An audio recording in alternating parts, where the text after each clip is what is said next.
right? So we might say blood red. In Hebrew, they just had one word. If it was blood, they would say blood. If it was red, they would say blood. So we don't know if it was really anatomical blood or if it was just the water turned red and was undrinkable and would not support life.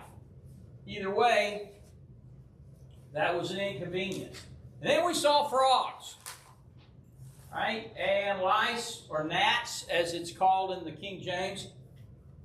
Those were probably mosquitoes. And we talked about if you look at the insect family tree, mosquitoes and gnats, they're all in the same general side of the tree.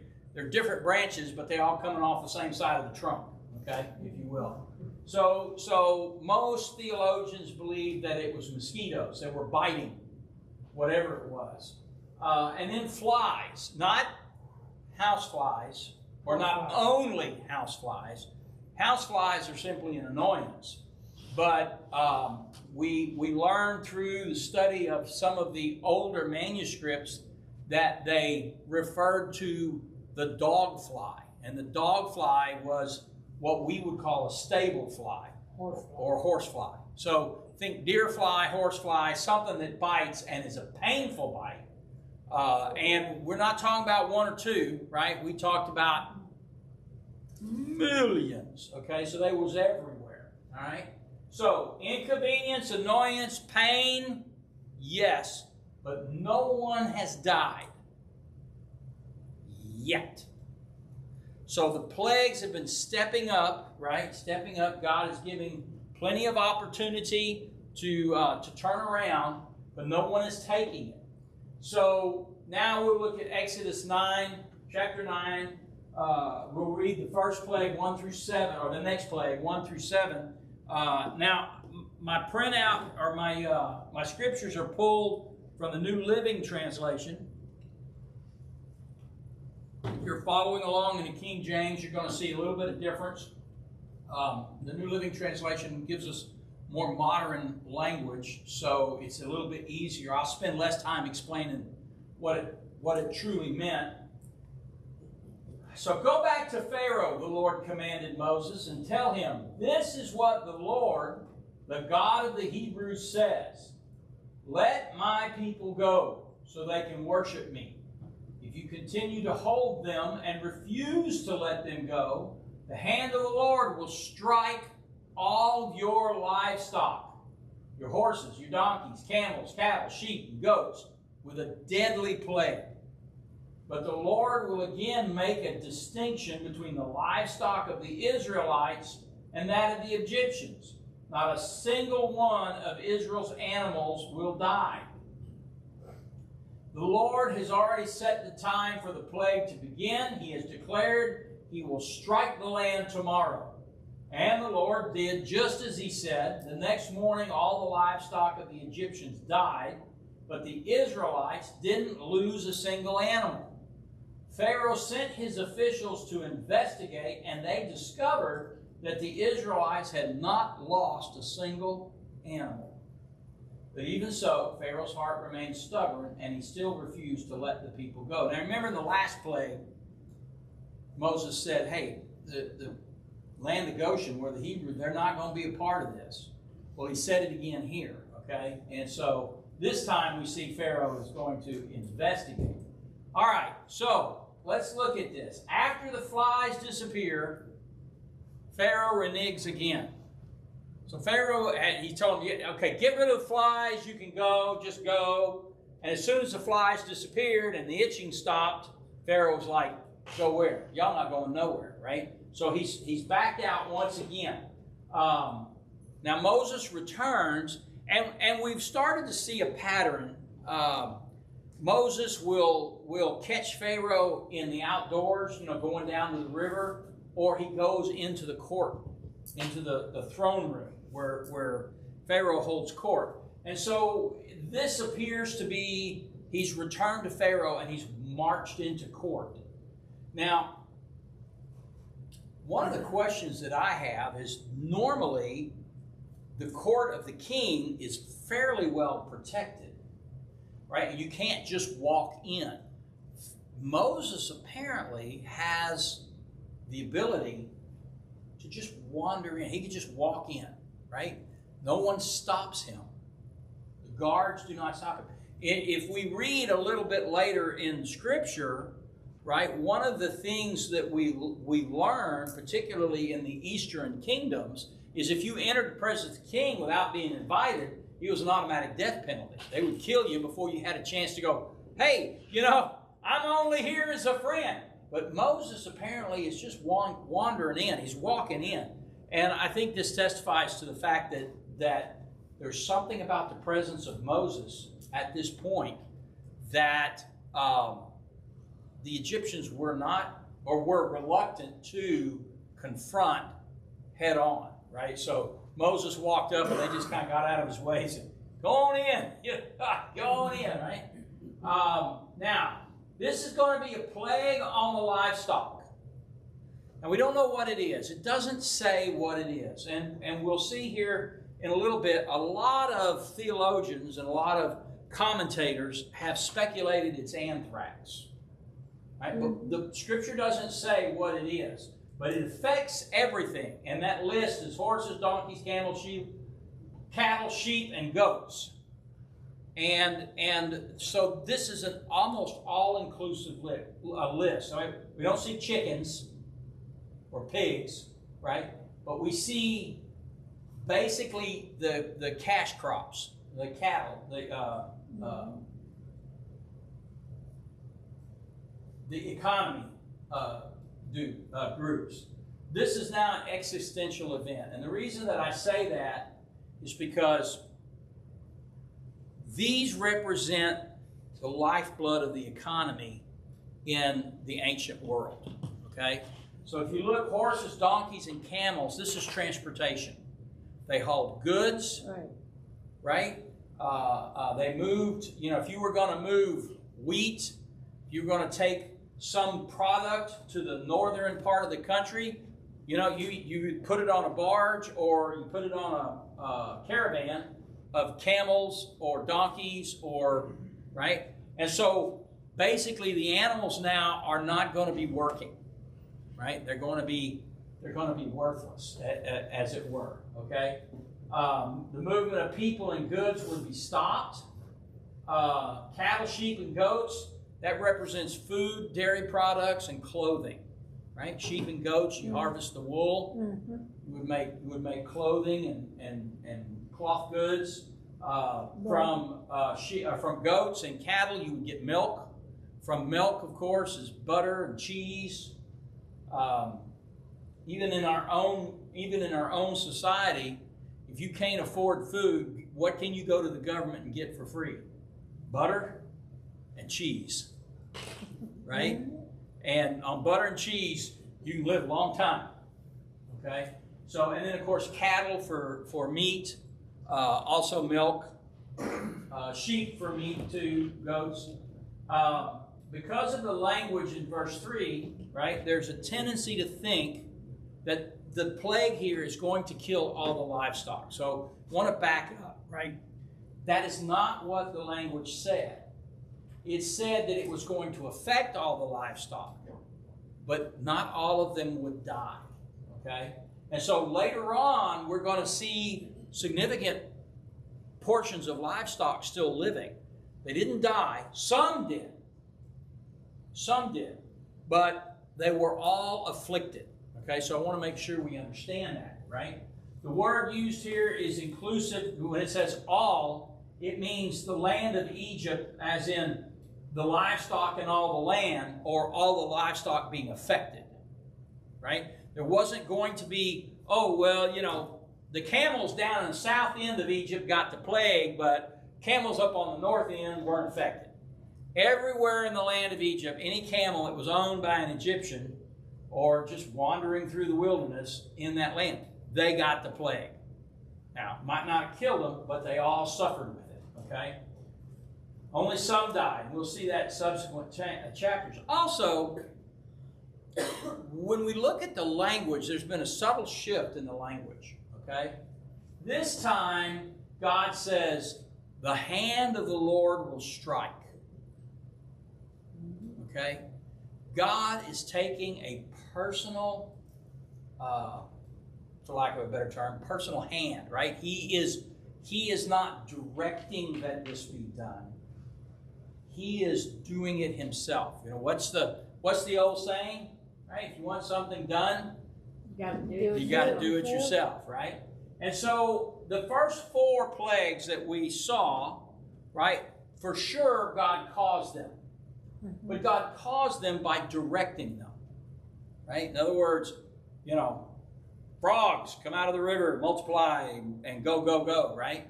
But now God is saying he's going to get up off his throne, and with his very own hand, he is going to cause this, okay? So it's become a personal matter or a direct intervention, okay, by his hand, so to speak.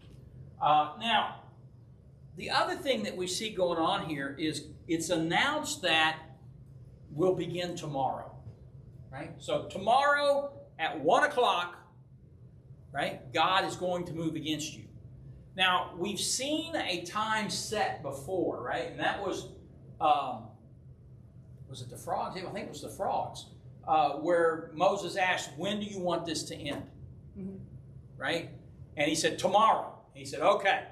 Right? Because if it ends when God calls it, Pharaoh's not convinced it wasn't going to end anyway. So God said, okay, you make the call and see if it doesn't end. So God's trying to prove I'm in charge of this. I'm doing this. Well, this is the same thing. He said, tomorrow this will begin, right? He's calling the beginning of it. So it's not like, oh, look, there's a great cloud of sand coming. I'm calling for a sandstorm, right? Oh, here it comes, right? Because you saw it coming. So God is saying, right, there's nothing, all the animals are fine. And God said, tomorrow they're not going to be fine. I'm going to hit them tomorrow. So it sets a line, it draws a line in the sand. We also see in this plague now, once again, and we're starting to see this now on a regular basis, right? There's a distinction. God is drawing a line, and he's separating between the believer, right, the Hebrew child, the children, and the Egyptian, right? He says, so in their land, none of these livestock will die. The inference is also that they will not be affected. Anything owned by a Hebrew person will not have the plague.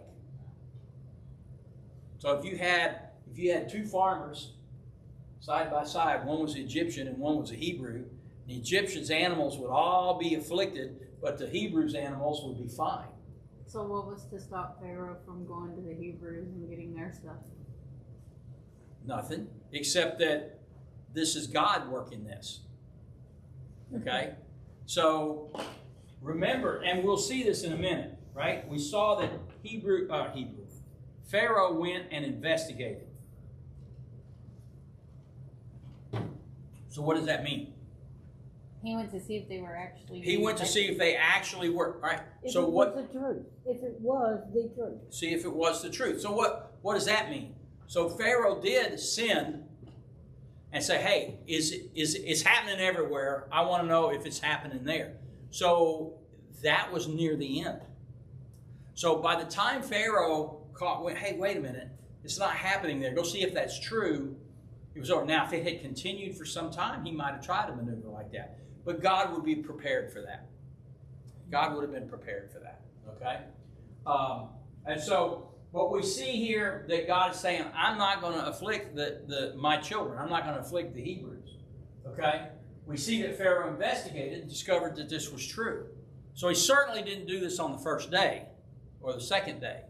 He then said, hey, go see if that's true. And they had to go out. What were you going to do to investigate it? Now, Pharaoh sent you into the field, right? And you've got to check. Horses and donkeys and stuff are affected. You have to walk.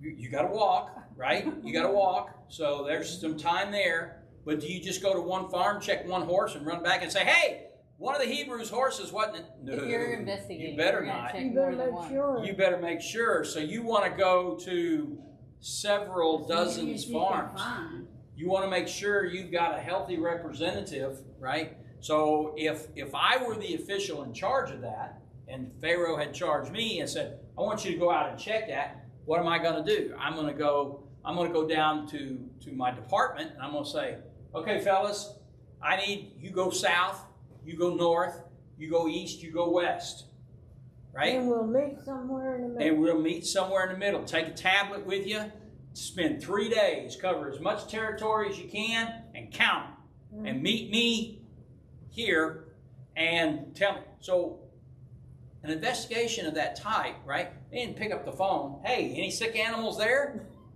Right? They went and looked. And they didn't just look as in, well, I see 100 head of cattle out there in the back 40. No, they had to walk out in there amongst them. Check them. Right? Almost to the point of laying hands on them. No. Like, see if they had milk. See if they had the plague. Now, we don't know what the plague was, whether it manifested physically or if it was just, either they collapsed and laid there on the ground, or maybe they mooed a lot. They were moody. Okay. Okay. Was that? I'm sorry. Was that bad? Yes. That was too cheesy. It's like your frogs. Look at his face. He has no sense of humor. Okay. So once he learned, now, trying to get into the head of Pharaoh here, and it's very difficult. Once he learns that it's true, his response is to what? To get stubborn. Okay? Stubborn. He digs in. Okay? Oh, yeah? Well, here's what I'm going to double down. I'm going to triple down, right? You've proven it wrong. You've embarrassed me in front of my whole country, but I'm not giving it up. I'm going to force this through until I'm right. Have you ever met anybody like that? Mom. Yeah, because I'm living in it right now. Okay, so he digs in, right? He's mad. He's at war with God, and perhaps he feels as long as he can keep the hostages, he has the upper hand, right? He refuses to let them go because he has control of them. And he feels like as long as I have control, right, I'm not going to be killed. I'm not going to lose this battle. If you want a current events similar event, just look at what's happening with the hostages over in Gaza right now, right? They are getting hammered, and the Hebrews, they're having to go very carefully because they don't want to hurt the hostages, right? But they're still hammering them. But what is the other side doing? They're digging in. No, we refuse to give up. No. They have committed to a course of action and they refuse to give it up. And they think that by keeping the hostages, it gives them leverage. So Pharaoh's kind of in the same boat here. 4,000 years and nothing has changed. Okay. His true character. Now we talked a little bit about this. He's revealing his character more and more with each passing plague. Okay. We don't know how long this plague lasted. Now, again, we talked about this before. The only plague so far that we've seen that had a specific term defined was the first one. It was 7 days. So we don't know if these are going 7 days. Each one of them is going 7 days. Maybe they're going 2 weeks. Maybe they're only going 3 days. We don't know. We don't know what the time is, but however long it lasted, it was enough to prove a point. Okay? It was enough to prove a point. Now remember, we've also talked about the gods of Egypt. Right? And so camels, cattle, sheep, there were cattle gods. There were frog gods, right? We talked about all that. Fly. They had a super fly for a god. They've got a cow-headed god. So again, each one of these plagues is designed to show the impotence of a particular god in their religious pantheon. Okay? Excuse me. Okay, now, here we talked about this a second ago. Some people make the case that this was a severe case of anthrax. And it was caused because when the frogs died, they just sat there and they rotted on the earth, and that caused anthrax, which is a kind of a bacterium. An infection. Huh? A bad infection. Yeah, and it got on the cows, right? And but our next plague kind of refutes that theory because the next plague is going to be boils in the people. Okay, so anthrax, while it can jump from cow to human, it's not a contact disease, or it's not a contact disease. It's not a airborne disease. Okay. So we'll talk a little bit more about that. So let's look at this next plague.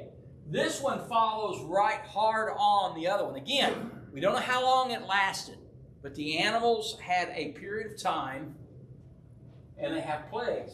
Then the Lord said to Moses and Aaron, take handfuls of soot. Now, also I want to remind you, we see these. It seems like right here, boy, we're starting to just hit boom, boom, boom, plague after plague after plague after plague, right?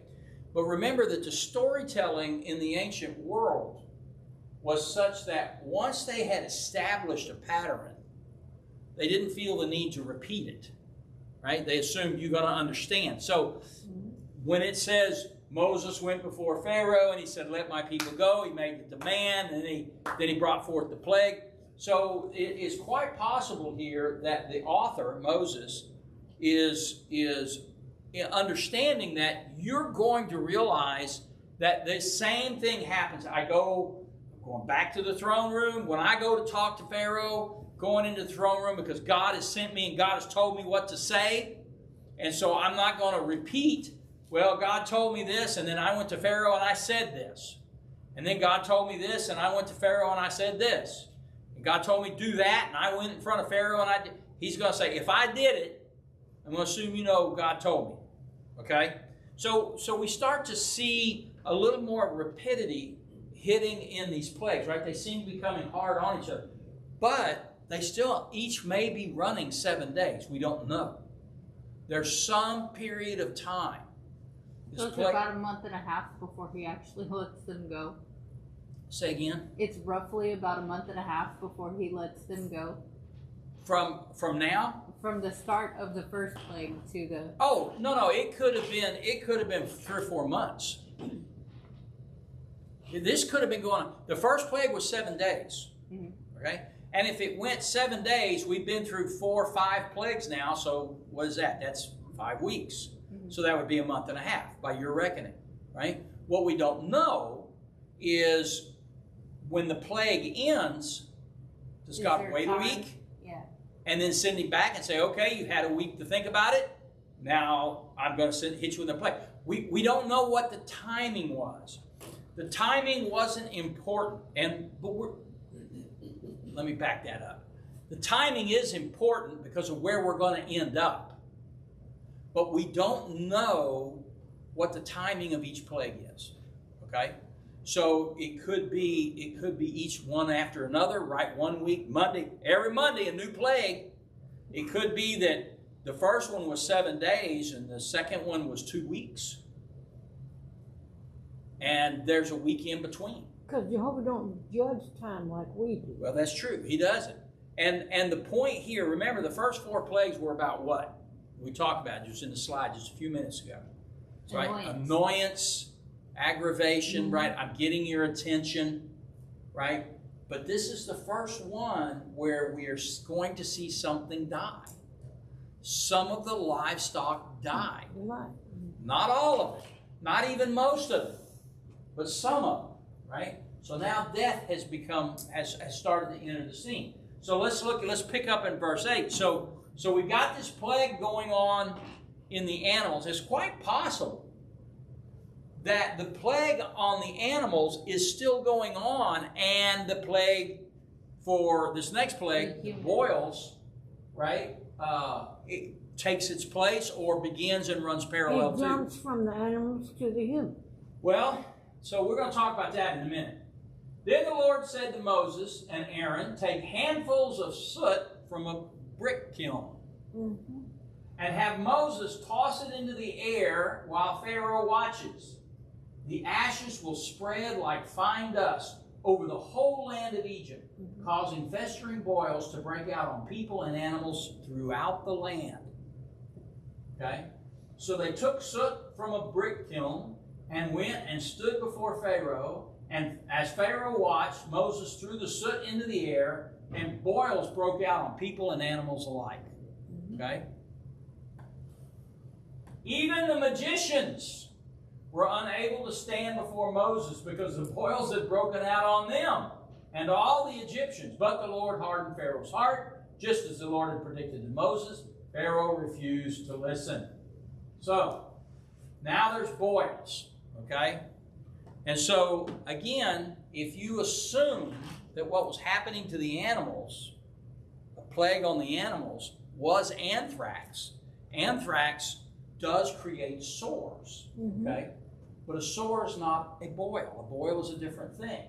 So, while a boil, anthrax has a sore-like boil, or a boil-like sore, I guess you should say, on it, none of the other symptoms of anthrax are mentioned in our story.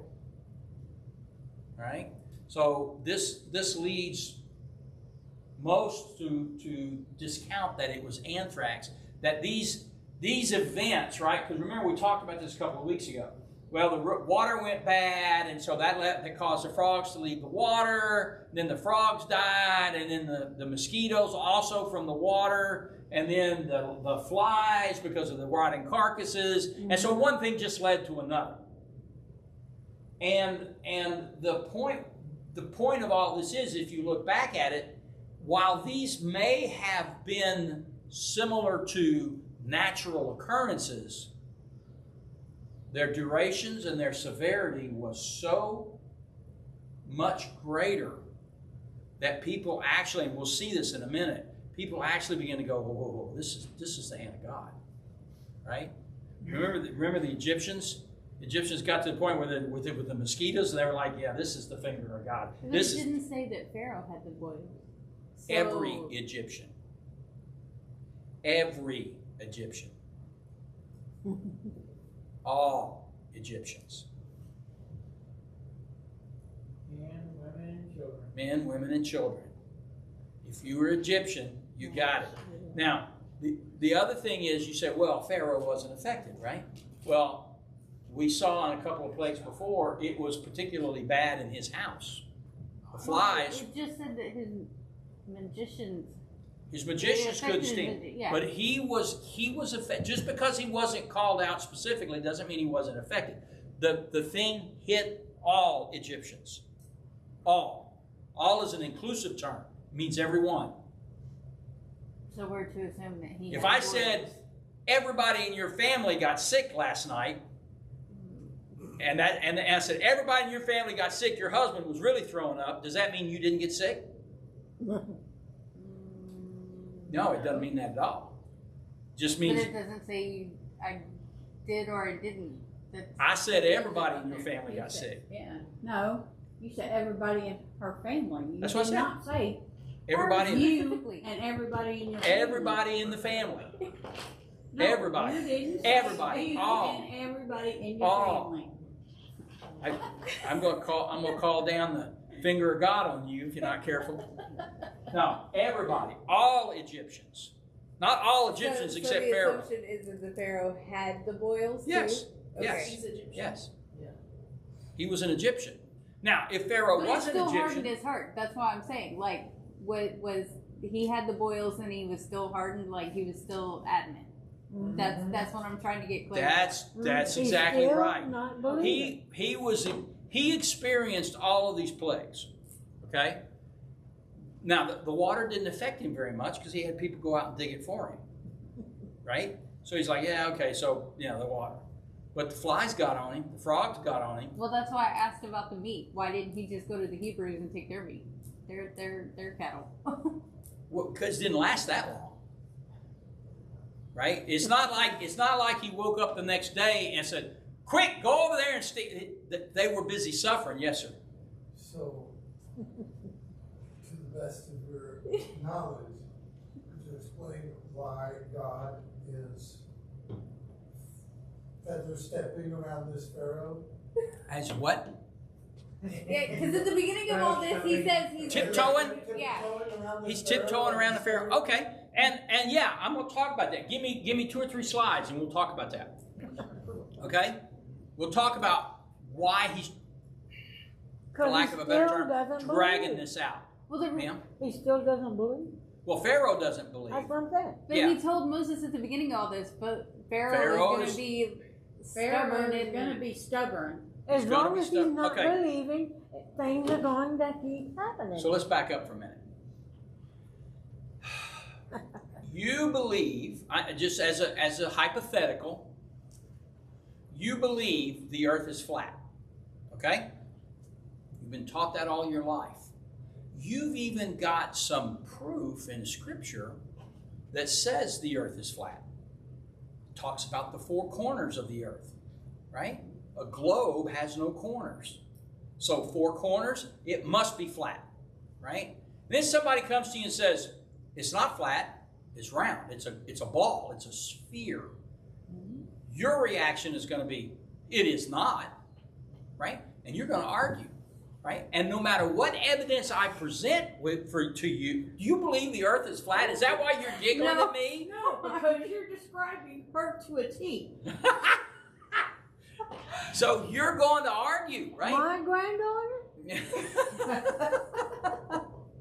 You she know, used to tell me I needed to be a lawyer, so that's why I'm laughing. but you're going to go, no, it's not. And no matter what, if this is a deeply held belief, right? I was trying to get in on John's, I agree with him, but even in the beginning it said that Pharaoh was going to be... He is going to be stubborn because these are deeply held beliefs that not only have they believed all of their lives, they are steeped in the culture. Okay? And culturally, those beliefs are reinforced. God is having to By break their gods? Or their gods, the way the world operates. Well, the Right. way that it was read in the beginning, before the plague started, it may have hinted that maybe God was going to make Pharaoh Oh, not believe. it didn't. What It, he's No, doing, hardening his heart. He yeah, wasn't. it didn't hint at it. Yeah, he But hardened his what heart. he did blatantly was, said it. okay, so there's New Testament scripture, and Brother Shannon's not in here tonight. He could probably tell me right where it was. But in the end times, God says, for those people who don't believe, I'm going to send them a strong delusion so that they will continue to not believe. There is a point at a person's life where if they refuse to see the truth, what's the saying? There are none so blind as those who refuse to see. Right? And so let me go back to the example Argument. of the flat So put flat your earth glasses here, on and right? believe. So let's say I have it within my power, and I say, okay, I'm going to prove it to you, and I put her on a rocket ship and I carry her up to the moon, and we turn around and we look back at the earth. Of course, because you're from NASA. Well, yeah. And we turn around and we look back at the earth, and she sees it, and she says, well, you haven't proven a thing. All you did is prove that it doesn't have 4 corners. It's round like a dinner plate. It's still flat. Yeah. Okay? And so there's a point at which God says, okay, you gonna be stubborn with me? I'm gonna set that belief in you like Forever. concrete. And that's what you're not gonna turn loose of it. Because I gave you the opportunity, right? So that's And what he did with Pharaoh. And that's what he's doing with Pharaoh.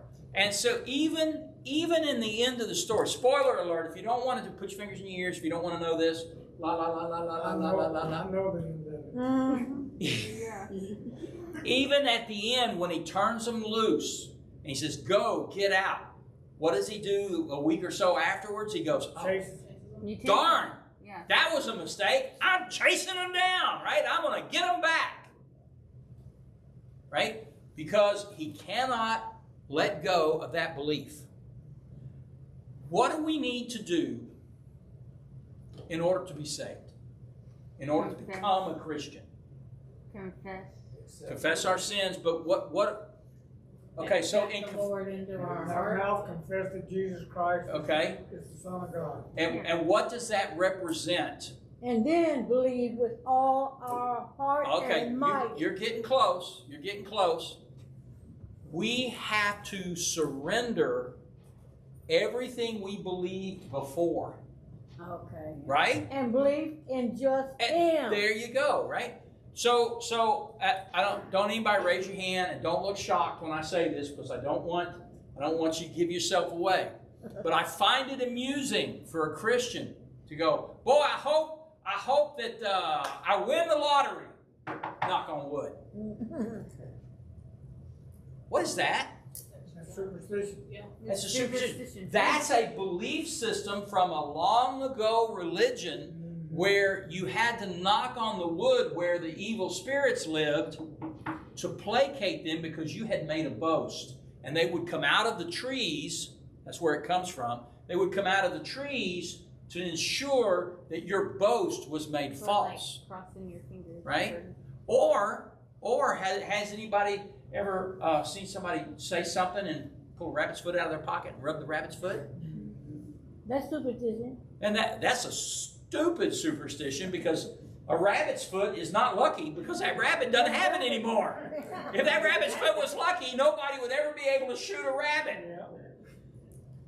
I went squirrel hunting with my brother one time. He took 5 shots at a squirrel, didn't hit him not once. And I was on the other side of the brush pile, and I ran around there. I said, "Did you get him?" And he's got the gun. He's holding it up like this. I think the barrel is bent. That was a lucky squirrel, right? If I could have got that squirrel's tail, I might have had a lucky. But the squirrel was lucky. I couldn't get it. That's the irony of the situation, okay? And so God, if you refuse, after He begs, after He courts, after He approaches you and tries to win your heart, if you refuse, there's a point at which He withdraws, right? We see that in Hebrews chapter 11, right? There's a point at which God says, "I'm not pursuing you anymore. Not doing it." You have to choose. You have to accept choose, Him. right? What did Joshua say? When Joshua was giving his farewell address and he was recounting all the things that God had done for the Israelites, for Moses, and through his 40 years of leadership, he said, "Choose you this day whom you will serve." So, question for y'all. I know we've got completely off track here. Thank you very much. You knew it. She's good at that. See, I know she's good at that, right? And I said, my granddaughter. Right? So question, don't raise your hand, right? If you believe a certain way and you read in the scripture, God says, don't be that way, what do? Do you go, well, I think that's God really didn't mean that? Or do you say, oh, I need to change my ways? Now you begin to see whether you are a true believer, right? Because if God says don't do it, right, that's where Jesus was coming off. He said, you've heard it said that you can love your enemies, or love your brothers and hate your enemies. I say, pray for those who despitefully use you. How many of you have actually earnestly prayed for somebody who is or has wronged you? That's why Jesus would say, if someone makes you go a mile, go with them too. Why? Because you were made to go a mile. We need to be generous, so we donate a mile of our own free will. Right? Okay, so we have to surrender everything that we believe. It has often been said that we sit on the throne of our own heart. We are the kings of all that we survey, right? I am my own person. I am in charge of me. When we become Christian, what do we have to do? Surrender that. We have to get off that throne and put Jesus on it, First. right? Number one. And then what do we spend our lives doing? Trying to get back in that chair. Trying to have control. That's right. It's almost like, think of your house for a minute. So in your house, there are many rooms. Well, depending on the size of house you live in, right? Okay, so you got 3 rooms. You got 3 rooms. And a closet. And a closet. Okay. So you have 4 rooms. But it's like inviting Jesus into your house and saying, Mi casa, su casa. Oh, except for that room over there. You can't go in that room. And we close the So door. it's not your house. You can't go in this room either because I keep my private stuff in there. Skeletons in the closet. Yeah, I keep skeletons in the closet, right? And every now and then, I like to go in that closet and play with them skeletons, right? I like to take them out, walk them around the yard, and I don't want you interfering with that because that's my thing. And Jesus said, no, either I am Or I'm not. or I'm not. And if you're going to kick me out, if I am not, I'm going to let you have your belief. You're going to keep your knot. You're going to keep your knot. Your knothead, yeah. So, okay. So let's go back now. So anthrax, right? So none of the other symptoms are mentioned, right? There are 3 ways to get anthrax. I'm just little. This was my rabbit trail. Thank you very much. Jeez. You're welcome. Huh? You're welcome. Yeah. So there are 3 ways to get this disease. Okay. There's inhalation, where you breathe the infected dust. Right. A lot of cowboys could get it this way. The symptoms for inhalation anthrax. They're flu-like symptoms for a few days or hours or days, such as a sore throat, mild fever, fatigue, muscle aches, mild chest discomfort, shortness of breath, nausea, coughing up blood, painful swallowing, high fever, and trouble breathing. Right. The fever gets so high that body can't tolerate it no more. So that's part of it. Now, some people die from this, some people recover. Mm-hmm. Okay? All right? But did we see any of that named? Didn't say, right? Didn't name those. All right? Direct contact with the sore of an infected person or animal. So if they had a sore, right, and you touched it, and you got it on your skin, and you had a cut or some other defect in your skin, it entered into your body. it can enter in. If you don't, right, you just wipe it off and keep going. Nothing happens. But if you had a cut or scratch, right, so you could get that. So this would be a raised, itchy bump resembling an insect bite. Mm-hmm. So is this a boil? No. Not No. yet. Those are painful. Those are painful. Mhm. That develops into a what? Painless sore with a black center. Mm-hmm. Okay. Swelling in. We're not going there. We're not going there. Swelling in the sore and nearby lymph glands.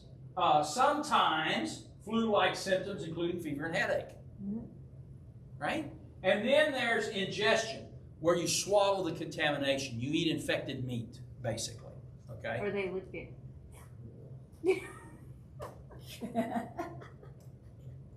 Okay? Again, nausea, vomiting, abdominal pain, headache, loss of appetite, fever, severe bloody diarrhea, sore throat, difficulty swallowing, swollen neck.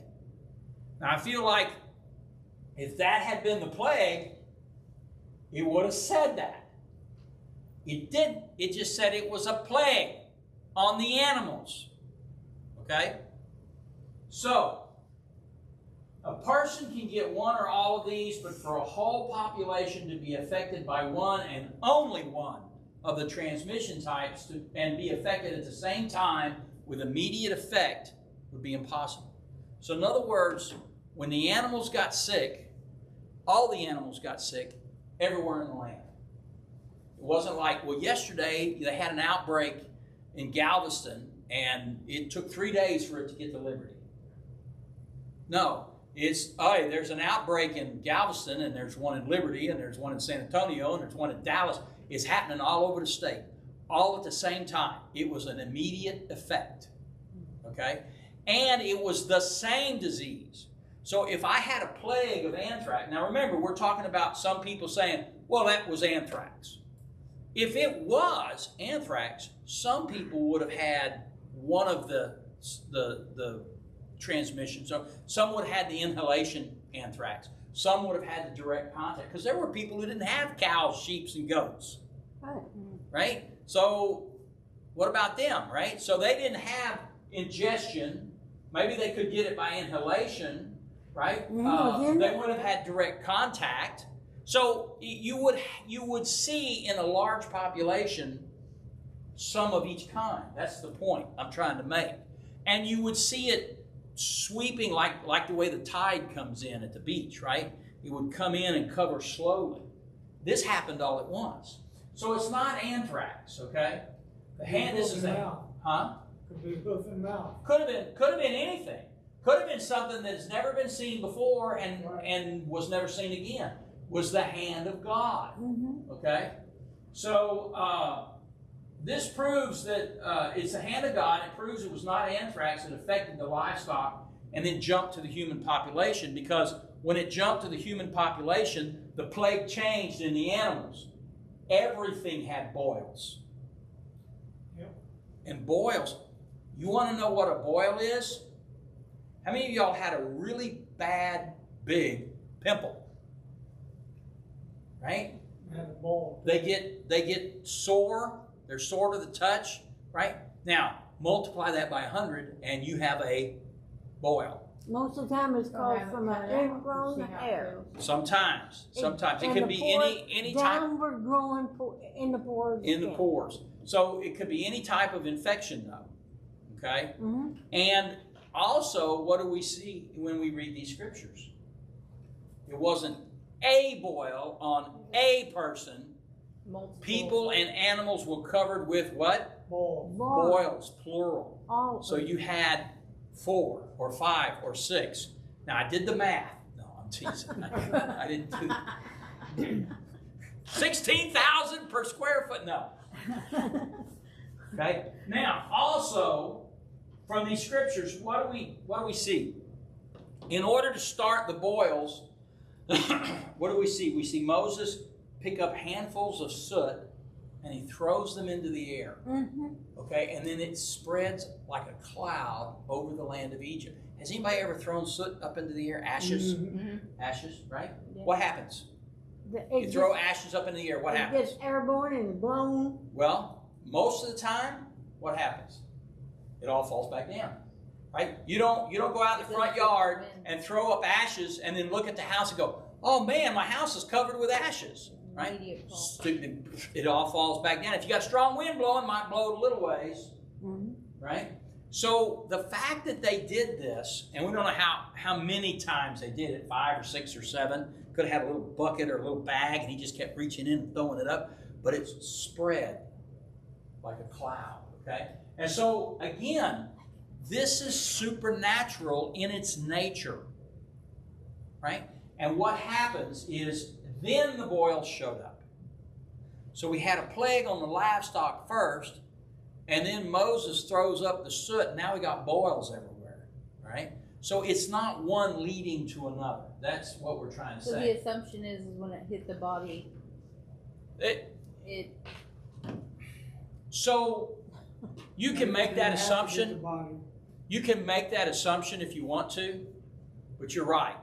You're right. It wasn't gonna have to hit It the was, body at all. in my opinion, it was for effect. Yeah, that's all Oh, it was okay. for. Right? They were throwing this up, and that soot was covering everything. And what?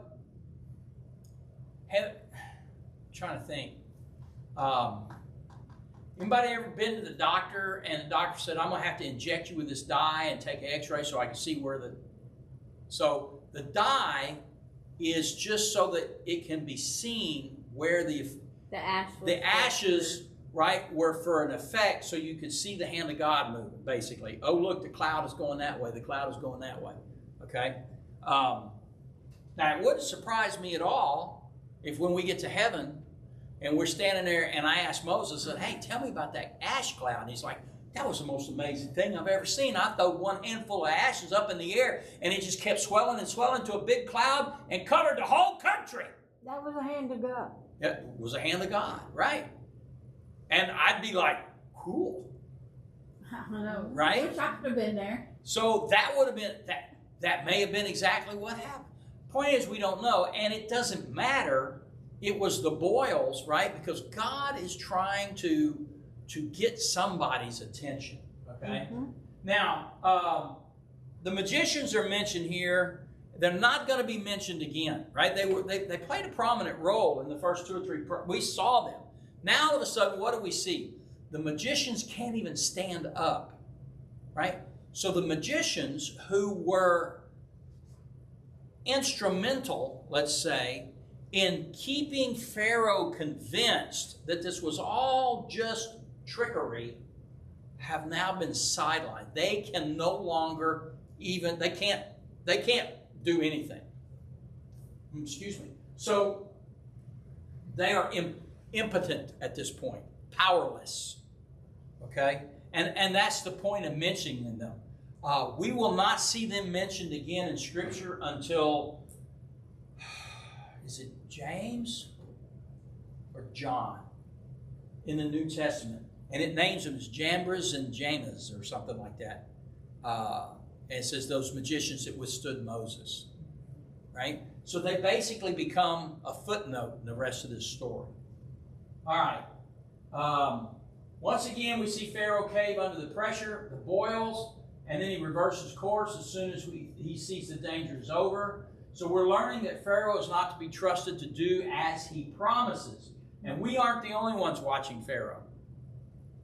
Okay? His people are watching too. Yeah. So he's losing face with his people, right? He's losing power. Now, as we're about to see, some are actually becoming believers, some of the Egyptians. Not in the sense of being converted to Judaism, okay, but in the realization that the God of the Hebrews is real, right? And we're going to see that, okay? I got 5 minutes. Let's see. Time of death is at hand. So let's look at 9:13 through 35. We'll read this through real quick. I'll try to cover this. The Lord said to Moses, "Get up early in the morning and stand before Pharaoh." So now the boils are over. The plague is over. The boils are over. Okay? Everybody's breathing a sigh of relief. Whew. Weathered that storm. The Lord says, "Moses, get up early in the morning, stand before Pharaoh, tell him this is what the Lord, the God of the Hebrews, says. Let my people go so that they can worship me. If you don't, I will send more plagues on you and your officials and your people." On you and your people. Okay, so more on you. So I said Pharaoh's been a participating member in all of these plagues. Then you will know there is no one like me in all the earth. Now this is going to start the conversation the question that John was looking to answer. By now, I could have lifted my hand and struck you and your people with a plague to wipe you off the face of the earth. Right. God's saying, look, buddy, you ain't nothing. I could have killed you already. Right? It's only because I have different designs that you're still around. I have spared you for a purpose, to show you my power and to spread my fame throughout the earth. Okay? That's the answer to your question. Why is God dragging this out? And I've got this in a slide a little bit later, but since I'm running short of time, I want to cover it real quick right now. God is having to show, he's building his reputation. Okay? He's building his reputation not only to turn the Egyptians into a jelly-kneed, we got to let them go, right? But also to give the Hebrew people faith, right? They are witnessing God working on their behalf. Also, what is the one thing, well, not the one thing, what is a thing that the Hebrews do not have that every other nation has? One, not only Egypt, but every nation that they will travel through. I'll give you a hint. Kings or pharaohs. Well, kings and pharaohs, but what do kings and pharaohs always have? A little critical thinking here. Slaves. Huh? Slaves. Slaves. Okay, that's not a bad answer. Not the one I'm looking for. Bodyguards. Bodyguards, get close. Protectors. Expand bodyguards into armies. Armies. They have armies. What do the Hebrews not have? They don't have an army. They don't even have a trained fighting force. They're a bunch of cattle farmers and brick masons. Okay? They've been working as slaves.